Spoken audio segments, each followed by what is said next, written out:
പതിതൻ പൊരുളറിയൂ. പെൺകുലത്തിന്റെ രാസാത്തി പെണ്ണവൾ പതിതൻ പാദസേവ ചെയ്യുന്ന മഹതി. ശീലാവതിയുടെ പതിതൻ നാമം ഉഗ്രശ്രവസ്.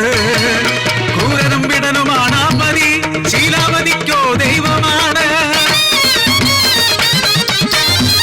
അവളുടെ പെണ്ണത്തം കണ്ടിട്ടില്ല അയാൾ, അവളുടെ പുഞ്ചിരി കണ്ടിട്ടില്ല. മാണിക്യം വീട്ടിലിരിക്കുമ്പോഴും അയാൾ അത് തേടി പരസ്ത്രീ ഭവനം പോകും. കരയാറില്ല, പരിഭവിക്കാറില്ല, പിണങ്ങാറില്ല ഈ ശീലാവതി. പതിയുടെ പാദസേവ ശീലമാക്കിയ ചാരിത്രവതിയാം ശീലാവതി. പാപത്തിൻ ഫലമോ പത്നിതൻ സ്നേഹം കാണാഞ്ഞിട്ടോ ക്രൂരമോ കുഷ്ഠരോഗം പിടിപെട്ട് ഉഗ്രശ്രവസ് കിടപ്പിലായി. കുടുംബത്തിൻ ഭാരം താങ്ങുവാനാവാതെ ബ്രാഹ്മണ ഇല്ലങ്ങളിൽ ഭിക്ഷയെടുക്കും തൻ പതിയെ പോറ്റിടുമാ. കാന്തൻ കഴിച്ചിട്ടേ കഴിക്കാറുള്ളൂ, അവൾ കാന്തന്റെ ഇലയിലേ ഉണ്ണാറുള്ളൂ. ഒരു വിരലാഗ്രം കണ്ട് കറിവേപ്പില പോലെ നീക്കി വെച്ചു. ഒരു നാൾ ഭിക്ഷയെടുത്തു വരുമ്പോൾ തറയിൽ വീണു പിടയുന്നു കാന്തൻ. ദാഹജലത്തിനായി കേണിയിടുന്നു. തളർന്നുപോയി പത്നി തൻ ഹൃദയം. ഭിക്ഷയ്ക്ക് പോകുമ്പോൾ പതിയെ തോളിലേറ്റി പതിവാക്കി മാറ്റിയ ശീലാവതി.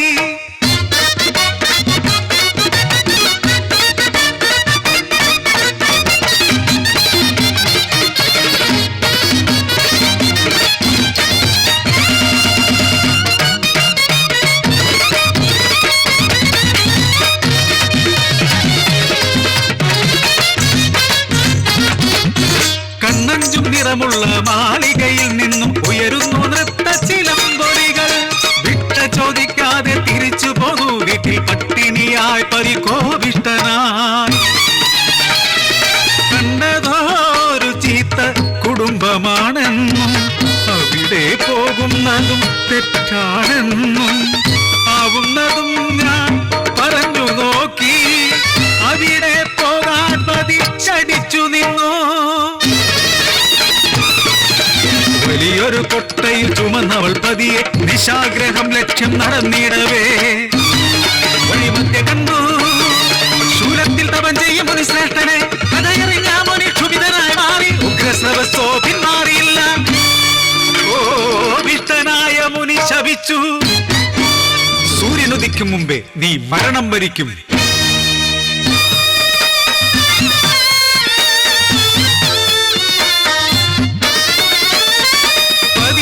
മരണം താങ്ങുവാൻ വയ്യ, പതിയില്ലാതിവൾ വിധവയല്ലോ. താങ്ങുവതെങ്ങിനെ ഞാൻ, ഈ കാഴ്ച കാണുവതെങ്ങിനെ ഞാൻ. മനം നൊന്ത ശീലാവതി ഇനി സൂര്യനുദിക്കാതിരിക്കട്ടെ എന്ന് ശപിച്ചവൾ.